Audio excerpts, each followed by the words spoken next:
Você sabia que existiam armadilhas na Segunda Guerra tão cruéis que eram feitas para mutilar e não para matar? Muitas dessas armadilhas não tinham como alvo exércitos, mas sim a mente dos soldados. Neste vídeo, você vai conhecer as armadilhas mais cruéis da Segunda Guerra Mundial, e uma delas foi banida até hoje. Bem-vindo ao Diário de Titus Valérius. Mina terrestre alemã. Desenvolvida por engenheiros alemães em 1930. Começamos com a famosa mina saltadora. Em vez de detonar no solo, pulava no ar antes de explodir. Isso criava uma nuvem de estilhaços que atingia uma grande área e causava ferimentos devastadores nas pernas e no tronco, mesmo em soldados protegidos por trincheiras ou terrenos acidentados. Era mais difícil de detectar e desativar do que as minas convencionais. Seu objetivo era mutilar e traumatizar, ferir, para sobrecarregar médicos e quebrar o moral das tropas. Granada escondida em objetos. Durante a Segunda Guerra Mundial, a guerra de inteligência e sabotagem foi tão crucial quanto os combates diretos, e a criação de armadilhas disfarçadas era uma tática comum e bastante eficaz.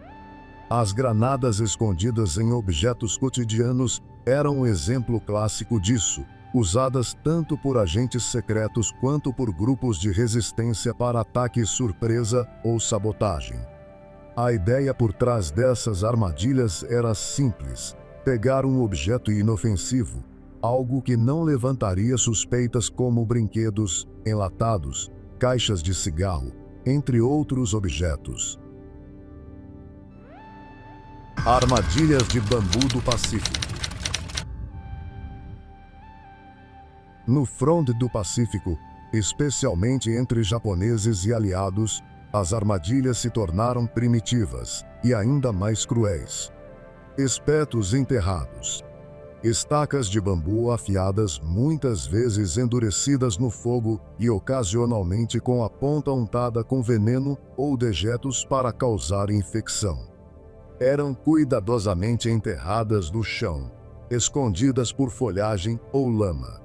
O alvo pisava nelas, sofrendo perfurações profundas nos pés ou pernas. Essas armadilhas eram silenciosas, baratas e devastadoras psicologicamente. Mina de duplo gatilho. A engenhosidade não parava por aí.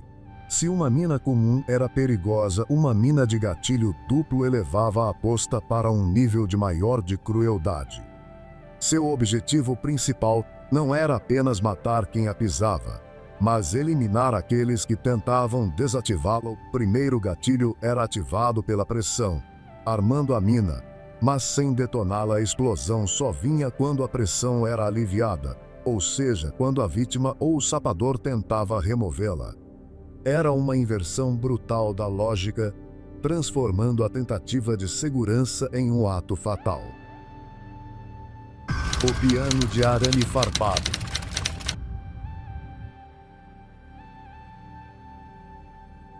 Na frente europeia, uma armadilha ficou conhecida como piano de arame farpado.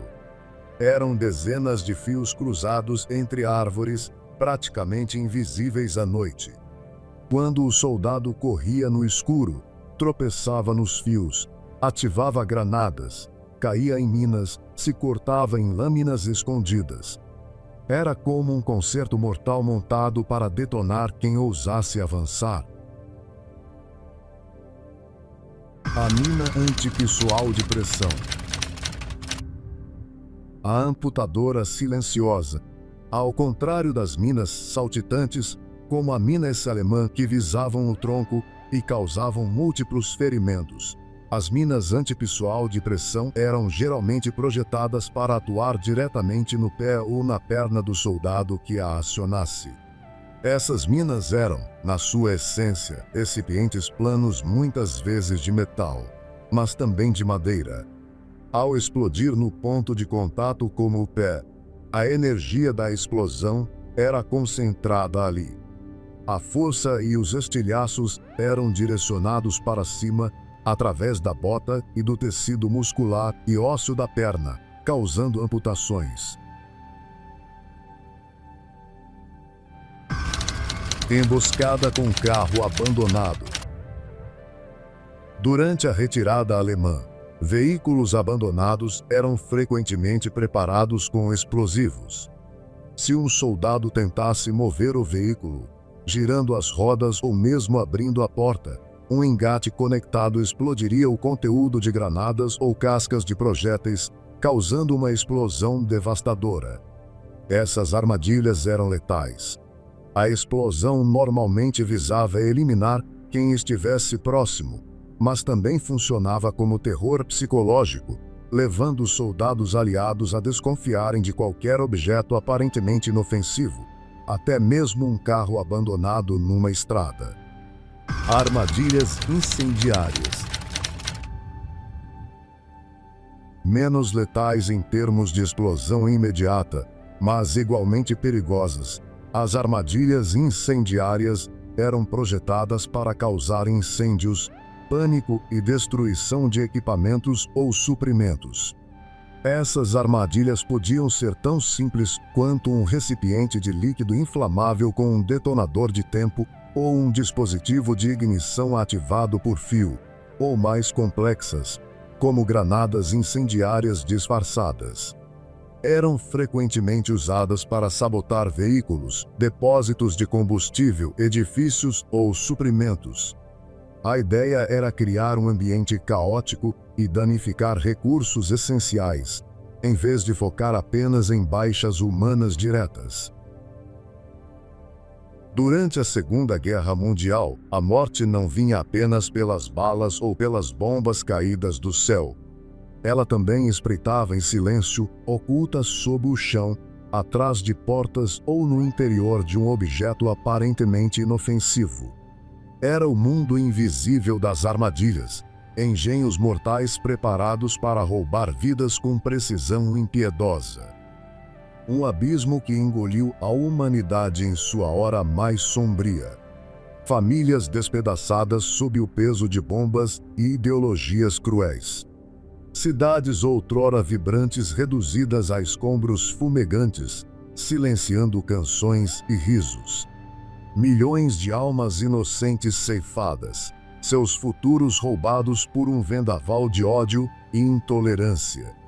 A terra bebeu sangue e o céu chorou fumaça, enquanto a esperança cambaleava à beira da extinção.